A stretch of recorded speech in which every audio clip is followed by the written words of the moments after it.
Hey guys, I am Daisho, and I am here bringing you some Magic, and this is a real-life gameplay from the last draft that I just did, and I was pretty happy with the way that this deck came out, and unfortunately I had to mulligan down to 6, so the start isn't going to be as good as it possibly could be, but I do get a turn 1 Doom Traveler, which you guys are probably going to see is definitely a likely thing to happen when you've only got when you got 2 of them in the deck and you only have 40 cards in the deck. It's pretty likely that you'll draw one to start off. I mean, it's not likely, but it is definitely a possibility that it'll happen every game.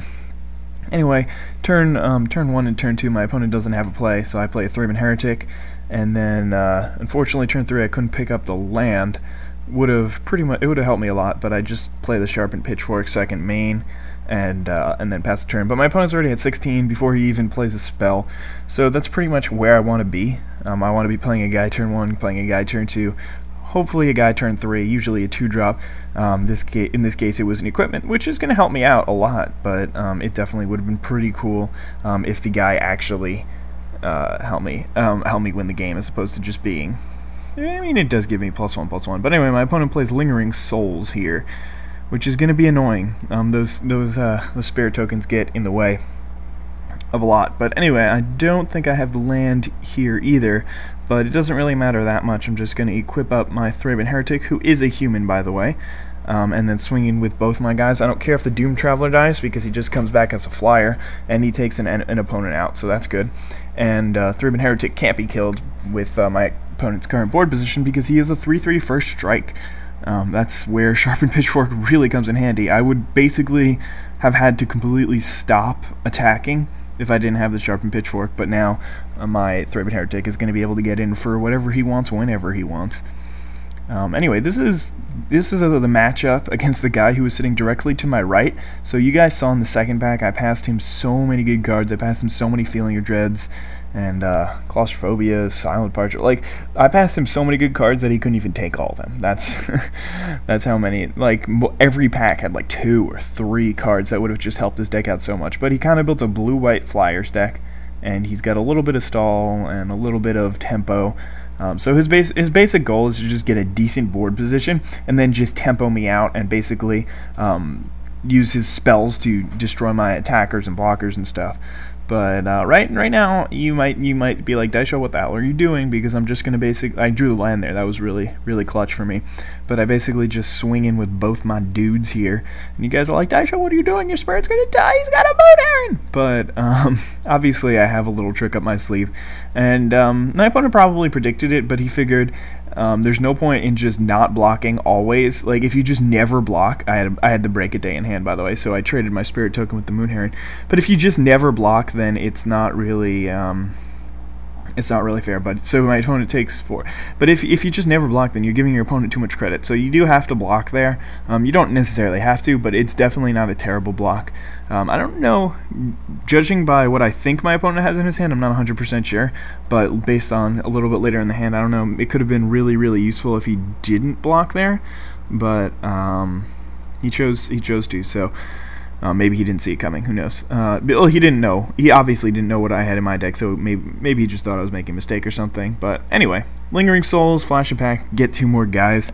Not too big of a deal. He's got 3 dudes on the board. I have 1, so he's still in a pretty decent position right now. But I guess he would have gotten destroyed by a Skillful Lunge. If I had a Skillful Lunge right there, I'd have been a happy camper. So turn my guy sideways again, and surprisingly, he takes this damage and he goes down to 6. So I'm pretty happy right now. Judging, I remember what I had in my hand at the time and exactly what I was thinking. But it's looking like it's going to be my game. Right here, it really looks like, and I'm up 19-6. I have a dude that he can't kill, and I've got a handful of cards. But I passed my turn. I don't really have anything to play. Unfortunately, for 3 mana, it just doesn't work out for 3 mana. What I have in my hand, but he plays a Forbidden Alchemy at my end step, and he's gonna toss some cards in the graveyard. Sorry I didn't bring them up for you guys. It was just too hard to see exactly what they were. I think one of them was on Burial Rites. And let's see, I can't really see the others. I'm pretty sure he had on Burial Rites in his hand. But anyway, my opponent is playing a blue-white deck, and he's splashing black for for the flashback on Lingering Souls and for the flashback on Forbidden Alchemy and for Unburial Rites. So it's mainly a blue-white deck, but he does have a hint of black in there, and it's not just like nothing at all. It's actually a significant amount of cards that actually benefit from him splashing the black in there. But anyway, it's a little bit of a waiting game here at this point, but he's about to turn his guys sidewards, and this scared me a little bit. When he did that move, I'm like, all right, he's got to have answers. He's not going to go down to 3 life. So obviously he's got a spell to play this turn, but in general, I was like, I know you have multiple Feeling of Dreads. I passed them to you. You had to have taken them. So I figure that he's probably got a bunch of those. He plays a Fiend Hunter, gets rid of my last guy, and now you kind of see why he didn't really mind going down to 6 life, because now he's got 3 flyers plus a dude. I play Village Bellringer at end step just to get a guy out there. But he's got multiple dudes, and he's got an answer to my 1 dude in his hand right now. Plus he still has mana open. So he was like so ready and so set, like he could just basically do whatever he wants. But I think I remember my play here. I'm planning for a few turns few turns in the future when you're gonna see what I've got up my sleeve, but it's not looking great here. He's got 3 flyers that I can't really do much about, and he's got a Fiend Hunter who ate my Thrivet Heretic, and who is a 1/3, so he's also walling off my Village Bellringer from getting in. Even with the Sharpened Pitchfork, he'll just be a 2/5, and he won't be able to get in. But anyway, I play my Tormented Pariah, my largest creature in the deck. He's a 3/2 on one side, 6/4 on the other.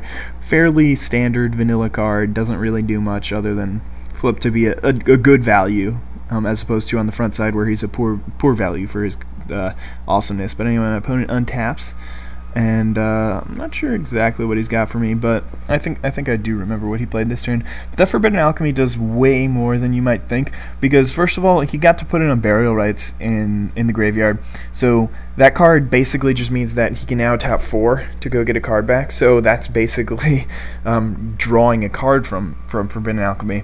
Plus he also threw a couple of creatures in the yard probably, and if he's got I think he's got a Stitched Drake for me this turn.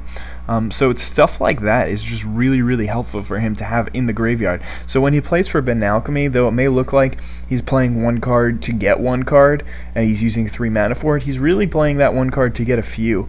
And it's pretty cool. But anyway, he taps his guys, swings him for 3. I go down to 13. So now it's not looking too great. I'm on like a 4-turn clock. And then he plays Stitch Drake, so now I'm on like a 3-turn clock. Or, well, I guess before it was a 5-turn, now it's like a 2 or 3, depending on what he does. But he's got 6 power in the air right now, and I really can't do much. I've got a couple of guys, but you guys are going to see that next turn he's got a Feeling of Dread for me, and then he can flash it back. So basically, he just needs to draw one way to survive a turn, which he already has. He can just block with his Fiend Hunter, and unless I have something for him, then he's going to win with his current board position, assuming that he's got the Feeling of Dread, which he does. So obviously I'm going to still declare attack, but he's just gonna tap my guys down, and right, looks like I gotta play first. Oh, I might equip the Sharpened Pitchfork to one of my dudes first. That would be the play. I would want to put it on the large man, the 3/2. That way he becomes a 4/3, because on that side he is a human, so that's pretty cool. So he becomes a 4/3, and then yep, he's gonna tap my guys down. So that I can't swing in. Otherwise, he would have to like he wouldn't be able to block with the Stitch Drake, because he would just die. So he plays the Feeling of Dread, and now next turn he can just flash it back. So next turn he swings in. I go down to 7. He flashes it back. I go down to 1. So unless I've got an answer, I'm really dead. I'm dead in 3 turns. Or 2 turns rather, because he can just tap my guys down next turn and then swing in for the game for 7 damage the turn after.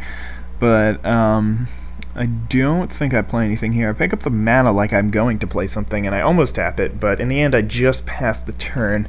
I don't know what I was thinking of playing here. I know a couple of things that I have in my hand, and I think one of them would have made a little bit of sense to play, but I chose not to play it.